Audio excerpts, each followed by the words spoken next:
we are so thrilled, Lisa, Maria, and Sister Serenity Circle, honored to have you here. The one and only Katherine Norland. Woo!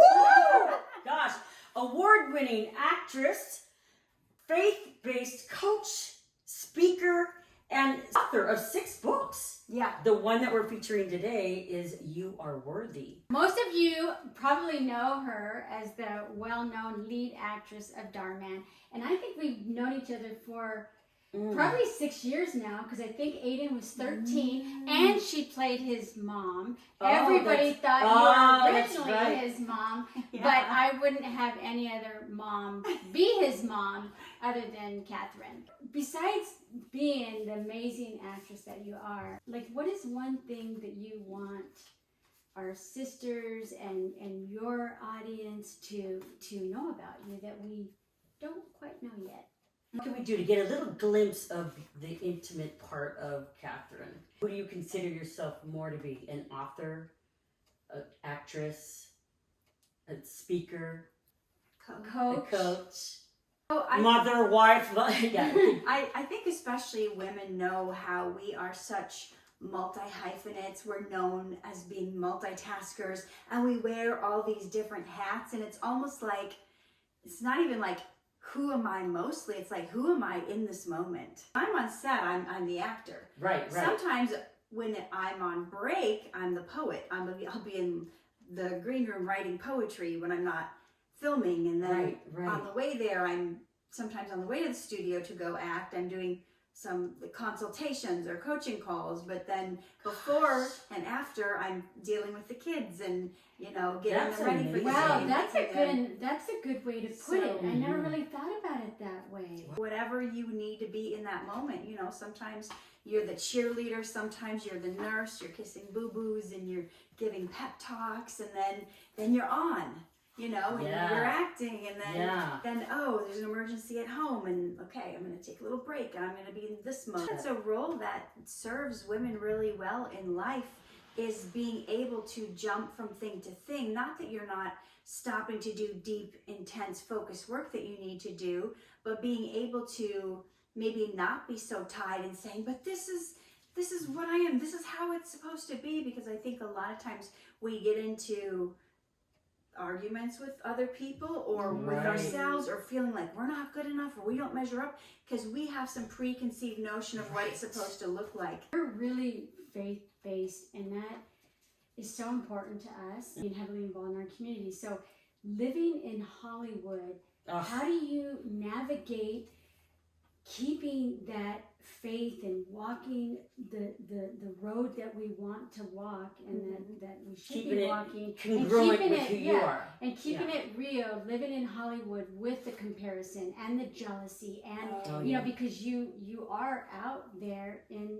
the world, successful, beautiful, a woman. What tips or tools do you have for anyone else that might be struggling with this?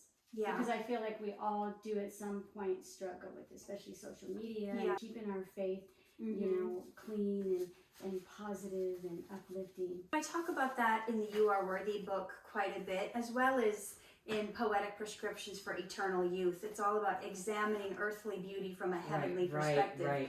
So knowing who you are, early on as an actor, it was very difficult with the comparison with she got the job and I didn't, and was it because she was this size, or was she cuter than me, or was it, you know, those were conversations I had early on.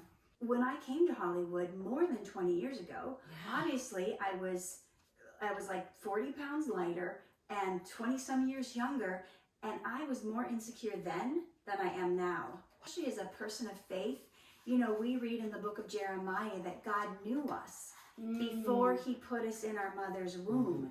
So that tells us that we are not this earth suit that we live in. We're not this physical form. It's just a vehicle we're using on earth to get us where we need to go. So when we get all wrapped up in the comparison about something outward that's not even us, and we tie our worth to something that's like that's just the car I'm driving right now. It's not who I am. Right. When I go to heaven, I'm going to get a glorified body. So that means the body is not who I am. Right. So I use the analogy in the You Are Worthy book as an actor. When you go to auditions, it's almost like you have to think of yourself as a product. And you're not tying your worth on whether you get the role or not, because you may not be the right product for what they're trying to market. Doesn't mean I'm a worse actor or I have no worth. It's like, it's the house I live in. They may be looking for a 2-story or a tan house or a big mansion, and I'm a double wide trailer. So when they have a role where they need a white double wide trailer, you roll on up. I'm their girl. Somebody can't see your value doesn't mean you have any less of it. And I know logically that totally makes sense. And I could try to brainwash or persuade myself, like, no, you got this, you got this. No, it's not about you. But deep down inside, I'm still really, really insecure. Are there days that you struggle with it? And what do you do if maybe that negativity starts creeping in, or the enemy wants to persuade you otherwise? Because not everyone that is, following you or watching you is an actor or an actress. So, but everybody has those struggles. Right, exactly. So media. what specific tips would you I have those struggles when before social media. I used to hate myself. I used to compare myself to others. I used to think I wasn't good enough. I thought I was ugly and disgusting and fat. I thought no one would ever want to be my boyfriend, that I would never get married. And that was before social media, and that was before I was an actor. What are 3 things that you would say to somebody right now that is watching you, sees how you've grown, allow them to be able to use the same tools that you have to get them out of their Besides buying the book, the back of your book where you bullet point everything, I love that you actually say being able to walk into a room and own it and feel like you belong. How do you prepare yourself from driving, getting out of the car? How do you keep yourself in that? I'll answer her question first about the 3 tips. Wow, and you remember that she is a multitasker. So, wow. I have zillions of these in the You Are Worthy book. And first I would say, when we compare ourselves, first of all, you have to just stop comparison completely, because you never compare your best trait with someone else's worst trait. What we go around doing is we compare the worst thing in us to the best thing in someone else. So if you know that your hair is thinning, you're going to find the girl that has the most luscious, thick, gorgeous locks, and you're going to compare your weakness to their strength. When we are struggling with self-worth and we don't know you are worthy, if you don't know you're worthy, you're always comparing the worst thing about you to the best thing in someone else. I always judge my messiness to her ultra clean, organized, perfect place, everything. Right. You have great strong suits too that could make her feel inadequate in some ways if she would compare that. The beauty of you being organized and you being artsy is that you need each other. If we were all good at everything, we wouldn't have community, we wouldn't have unity, we wouldn't need each other. And that's why God designed us each to have our own special skill sets. We need each other, so we shouldn't look at it like, oh, I'm bad at this, I'm deficient at this. We should look at it, hey, this is an opportunity to build a relationship with someone who can fill in the gaps where I'm missing. When we compare, we're not content no matter what we've got. When seeing through an envy lens, it's always what we've not. I have a book that's just poetry. These 3 are all poetry. Oh my gosh. And I will be getting those because I used to write poetry like when I was a little girl and younger. Yeah, I used that's to write interesting. poetry and I loved it. And I remember you used to say, oh, you should write Hallmark cards. Way back then, you're not thinking. I do like poetry, and I have been writing more, journaling. Great way to express yourself. So another thing I would do is when I'm feeling any kind of insecurity, I would peel back the layers and start asking yourself more questions. That's why journaling is so good, because you can get so deep, like, this happened yesterday, and I got triggered, and I went off on this person today. But you start to ask yourself, okay, why did I do that? What was it specifically that they said that upset me? Why did I let that upset me? People shouldn't have to walk around you like, oh no, am I going to say the wrong thing? Right. You got to deal with whatever triggers you might have. You get to walk on eggshells. You don't have to. No one should have to do that around you. You should you should be okay with it. And then also, one of the things one of you ladies said made me think of, you said something like when you have a bad day, you're not feeling a certain you're way, not feeling on top, and maybe you wake up and you've got anxiety and you're feeling really insecure, and you're like, what am I doing? I'm supposed to go speak in front of 1,000 people, like, oh my gosh. So to deal with, you don't, it's not like you deny it and say, no, I don't have it. You stop again, you ask yourself, what is this? What is this thing that I'm dealing with? Why am I feeling anxious right now? I would wake up with anxiety or something like that. I know as a child of God, that stuff is not allowed. Anxiety will try to come upon me. Here's one thing I see, like sometimes my coaching clients do, is they try to claim all these negative things. And they say, my depression, when my anxiety, they're taking ownership of it. And the first thing I have them do is I say, it's not yours. It's trying to come on you. So I want you to, instead of saying my anxiety, I'm going to say, when the anxiety tries to get on me. Because that is not born in us. That is not a given gift from God. And how many times does God say in the Bible, do not be anxious for anything? Do not be anxious, do not worry, do not be afraid. It's like 365 times. One for every day. You're supposed to follow all the precepts of the Bible. That includes count it all joy. When you're having a terrible day and everything's going wrong, the Bible says count it all joy when you fall into various trials. And then it tells you why. It goes on to tell you, you're counting it all joy because of what those trials are doing in you and through you. I see sometimes people in my life when, like, the kid spills the juice or the dog poops on the floor and they get all upset, and I'm like, it's just juice. It's just poop. Something happens, you don't have to let it ruin your day. We have a choice of how we react and we respond to things. Right. And I think that is something that I really worked hard this year at. Inspired by you and how you have such a love for women and a passion for women that it has helped us to create our Sister Serenity Circle. I want to empower and lift women up because we are so powerful. And just coming together, kind of like the opposites attract, and kind of like, you know, your weakness is my strength. And we don't see ourselves the way God sees us, and that is really what holds us back. We see ourselves the way the world does, or the way our third grade teacher said we would never understand math, or the way our ex told us we will never land someone as good as them. I have a YouTube channel as well under my name, Katherine Norland, and I have over 800 life coaching videos, faith-based self-help life coaching videos. Wow. And you know what I'll be doing as soon as we Thanks a lot, Katherine. Oh my gosh, she's going to be cracking the whip now. You know, the great thing on YouTube, though, is you can listen at time and a half. That's true. So I just figured that out. One of the videos I made, there was somebody I was coaching, and they were having really a hard time breaking free from some negative feedback they got on something they were working on and something they were doing. And I was telling them, well, don't listen to that if that's holding you back. And they're like, but it's true, and this and that and this and that. I was like, well, is it true? I don't know. I mean, it's that person's opinion. What you're hearing and what they're saying is stopping you, diminishing you, holding you back from pursuing the calling you think God has in your life. Whether it's true or a fact or not is irrelevant, because if it's stopping you from going after your calling, then that you need to throw that out.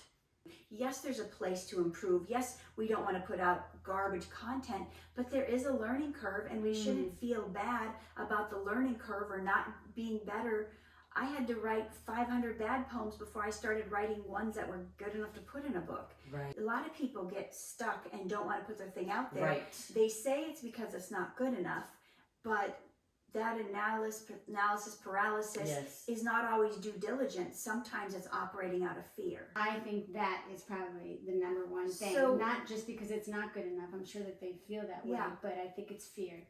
And being uncomfortable and being vulnerable and real and raw and worrying about being judged. I know my message is going to help people, and I've gotten such great feedback from the You Are Worthy book, but I know it's not perfect. I know I am not even good at English. And I remember having somebody read it early on. My editor said, you know, you've got like 120 sentences in the book that aren't actual real sentences. I was thinking about, is this like just run on? Can I just keep putting commas in there? Or do I need to start a new sentence? The same thing on our website. I had a lot of it. I thought it was great. I'm pushing publish. I'm pushing public. I'm pushing let's go. You should. And she's texting me saying, oh, well, this has 3 dots instead of 1 period. Yeah, like I never would have. You can get stuck in that cycle forever, but and then you never push the publish button. Push publish. Feel the fear and do it anyway. And they fail forward faster. Yes. So you want to get that failure quick out of the way so you can adjust. And I had like 3 or 4 versions. I published it and then I was like, and then I went back and fixed some stuff and uploaded the next version. Yeah. And then I fixed a couple and I uploaded the next version. See how feeling worthy is so important all the way around. It affects every area of your life. So I had to go on an audition, and it was a bikini audition. Oh and gosh. I knew I was allergic to gluten, but do you know what I did to sabotage? The night before, I went and ate 8 Krispy Kreme donuts. Showed up at this audition with this big, pregnant-looking belly. Why? Like I didn't think I was worthy. I would do things to you purposely sabotage myself so I wouldn't book the job. See. So I wouldn't So you had an excuse to go, but you still went on the audition? I did. And you probably got the job. I did not. Oh, okay. Here for you to sabotage yourself that way than to say, you know what? This doesn't fit me. Yeah. I don't want this job. Yeah. It doesn't resonate with me. Yeah. Thank you for the offer. But we had to show up because our agent, you can't skip an audition. You wouldn't do that now. Now you would use your voice and when I moved here, I did not know I was worthy. Right. This book came out last year. Tell us about the journey that led you to writing this book. What made you want to write that book in the first place? It came out of a seed from actually this book, The Poetic Prescriptions for Eternal Youth, and that was kind of like what I thought was a memoir of going from self-hate to self-love by finding out what God had to say about me. And it's a short book. There's just 20 poems in it. But I was talking to my life coach, and he said, and he saw how passionate I was on this topic of seeing yourself the way God sees you. Right. And he said, are you sure you don't have more to write on that topic? And I said, no, I said everything I want to say. He's like, in that little book, you said everything you want to say on the topic. I go, yep, I'm done. He goes, actually, someone could give me a quote and I could talk about that one quote for 2 hours. And so it was like, almost like he gave me a challenge without even telling me that I had more to say on the topic. So it seemed like for the next 30 or 40 days, every morning God started waking me up at like 4 a.m. And I used that book as a guide, and I went through each page and I just wrote for like 2 hours straight, expanding upon my thoughts in that book. Beautiful. And expanding upon what I would say more than just those pithy little quips. Besides this like almost 200-page book, I actually have enough material for my next 5 books as well. Life experiences, because I know that you put your heart and soul in that book, and you it's not tell stories about what you went through and what resonated with you and how it helped you. Those are the tips and stuff that you give us. And I think it's a good example too to help people see what you're talking about in their own lives too. You want to share. You can't keep it to yourself because somebody needs the solution you have. Somebody needs to know that what you've made it through can help them make it through. And don't you agree that knowing you're not alone and that someone else can totally relate. I taught on this about 3 weeks ago. I have a Facebook group called Purpose Driven Christians, and I taught about the 2 biggest lies that Satan uses against us that stops us from moving in our calling.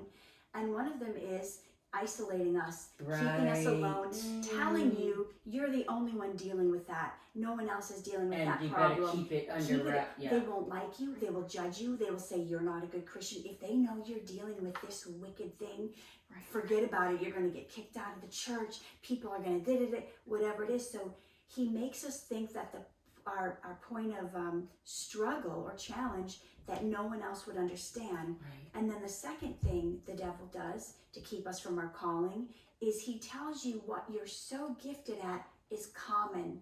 Oh, anybody can do that. Yes. Anybody can write a book. You know what? There's already been books written on that topic. So what are you even trying for? Right.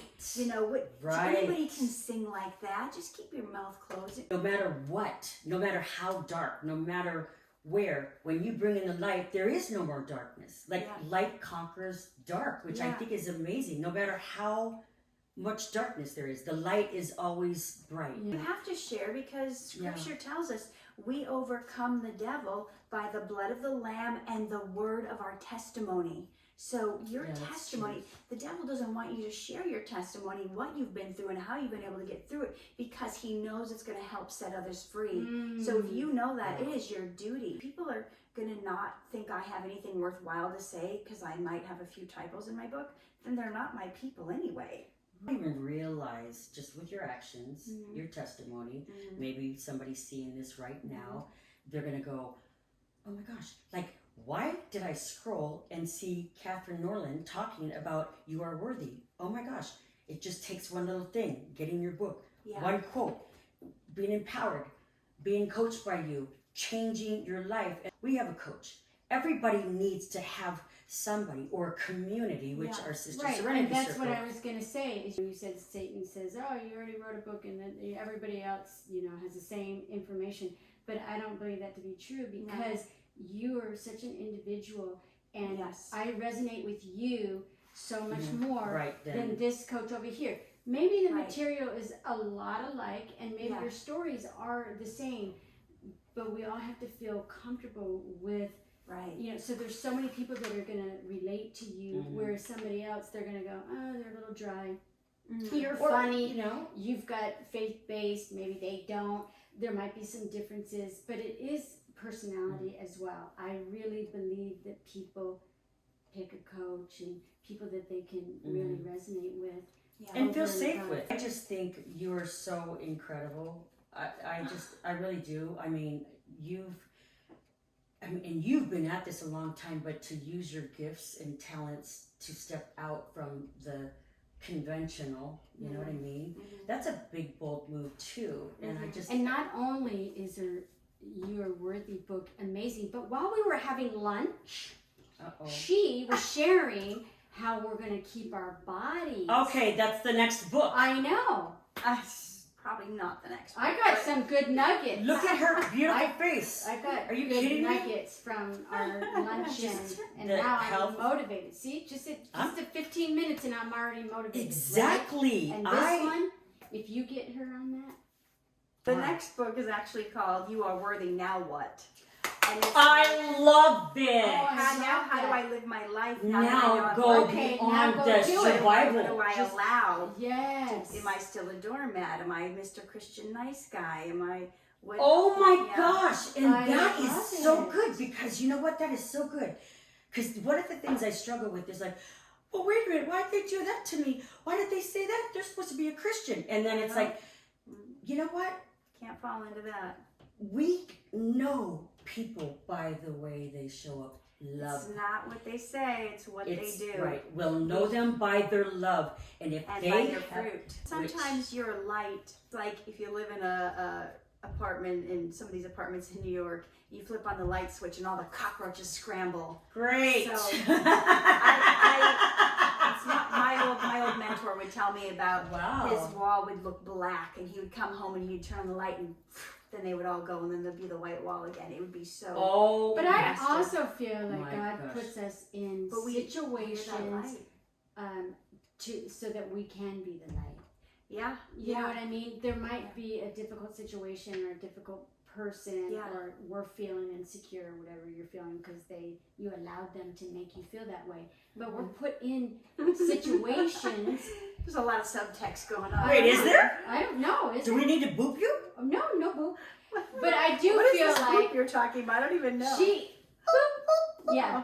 Sometimes you just have kind of do feel like he puts us in specific situations. Allows situations right? to happen so that our light, so that we can be a testament, and so that we can shine our light and hopefully make a difference. The testament can only come after the tests.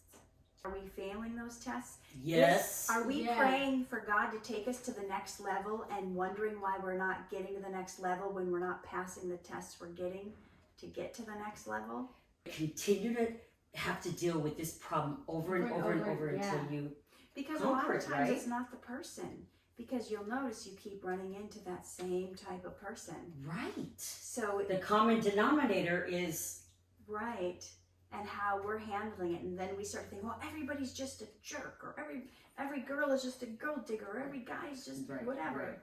Right. And that's because that's what we're honed in on. That's what we're focused on. So you're always going to find what you're looking for. So why don't you start looking for things that are positive, that are going to uplift you, instead of always looking for what's going to go wrong, because then you'll find that. You start looking for the glimmers of hope, just like when you see a car that you want and then you see that car everywhere. When you start looking for the good and the opportunities and the wonderful situations, you're going to find that. Whatever you go looking for, you'll find. Katherine, I just want everybody to know, not only having you as their coach, which is just so amazing, okay, not only do you need to get her book, but just have a consultation with her. She's so real and raw, and I love it.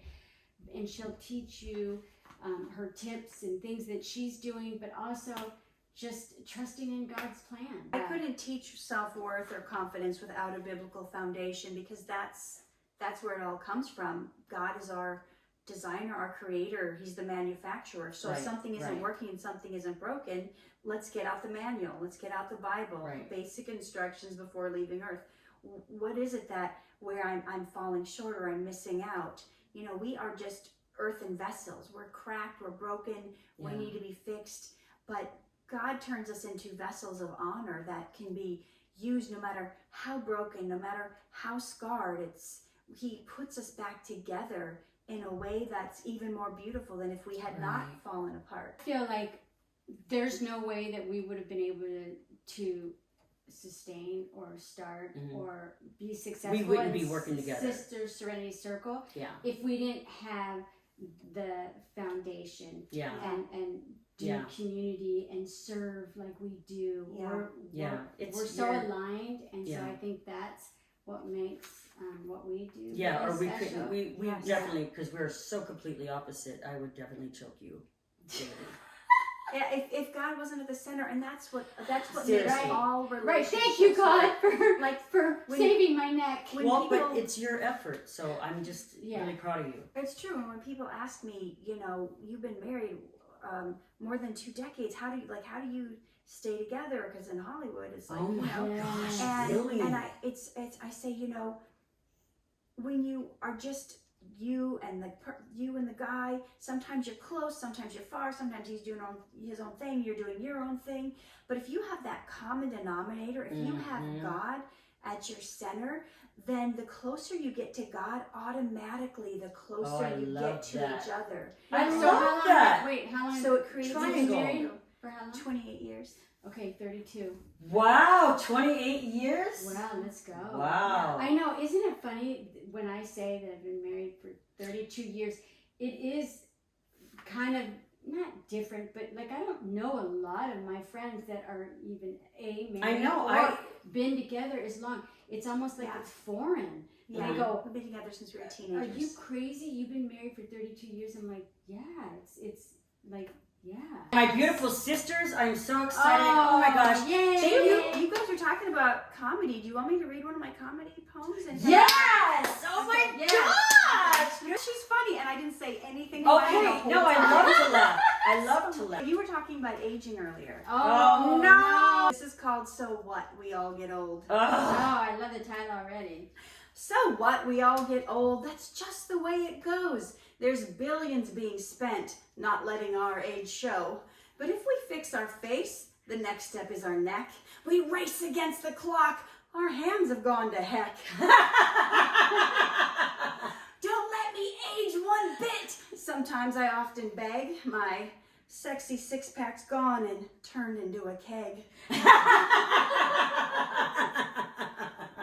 Poor workouts and junk food. Could it be age and stress? These hips could hide beneath an antebellum dress. No matter what I do, this waist I cannot whittle. I dread the spread to come, called the menopausal middle. Oh. I can't wear tank tops now. I've bingo wings, I moan. Look at my flabby arms. They once had so much tone. I fought the fearsome fight in the furniture wars. And gravity took my chest and dropped it in my drawers. My perky butt is gone. It's not smooth and round and high. It's bags of cottage cheese that slaps against my thighs. Oh my gosh! Enough, I say, this hurts. Enough. Now I'm an angry powder. Yeah. My thighs have gotten chafed. Where is that talcum powder? My hair thins on my head and grows thick on my chin. Right? My hormones are a wreck. What monsters in my skin? I've got some new disease. If wrinkles weren't enough, it's called CRS. For can't remember stuff. I reminisce with pics how nice I once was stacked. Kids ask me if I'm broken. With spider veins, I'm cracked. Oh. Can't I embrace this state? There's not much I can do, but live the best I can and be a blessing too. So what? We all get old. I'll focus on what matters. What changes others' lives, not that I've gotten fatter. If I have lived my call and exchanged my life for his, it's immaterial what size my casket is. Oh my gosh, I love that. Oh my gosh, honey, I love is that. Thank you so much. See, it's funny, but then I almost want to cry. You want to cry? I don't know. It's just beautiful because it is all true. Yeah. And that's what I try to do in my writing, is to lighten the mood, to bring humor to serious topics that we're dealing with. Because, you know, the Bible says laughter is healing medicine. So you get them with that, like, reality of the humor, but then you throw in like, well, what's the truth? When I stand before God one day, he's never going to care what size I was. He's never going to care. If I go out to feed his sheep, if I go out to feed the homeless person, they're not going to reject my sandwich because I'm wearing size 14 instead of size 4. We are so focused on the irrelevant, and I try in my writing to, with humor, bring us back to what the true core is that really matters. And this is exactly why we all need each other, to be in a community, to have accountability, to have a coach. Not reading and praying and connecting daily. You know, we could find ourselves right back into the trap. It just happens ever so slightly. Having that sisterhood to help lift you up, you know, like all, what's that saying about all, rising waters lift all ships. Yeah. So no one is left behind, no one is sinking. You're linking arms, like when one link is weak, the other ones are strengthening it. Sister Serenity Circle may say sisters, but it's not just sisters by blood, but it's sisters in Christ too. We all need each other. Amen. So get in their group if you're not already. Oh my gosh, and I'm so excited. And you can find Katherine. Oh, so for all you guys watching right now, I have a free gift for you. The You Are Worthy book, I actually made an online course, and I'm going to give you 3 videos out of that online course if you go to freegiftfromcoachkat.com, and that's cat with a K. freegiftfromcoachkat.com. Wow, that's so nice. Yeah. Oh my gosh, That's so awesome. nice. Thank you very much. Well, I'm so excited. I'm excited to work with you. I feel so honored that you're here, and thank you so much. You're Thank you. a beautiful, beautiful person. Thank you Inside and out. Thank you for being here. Thank you. See you soon. Bye.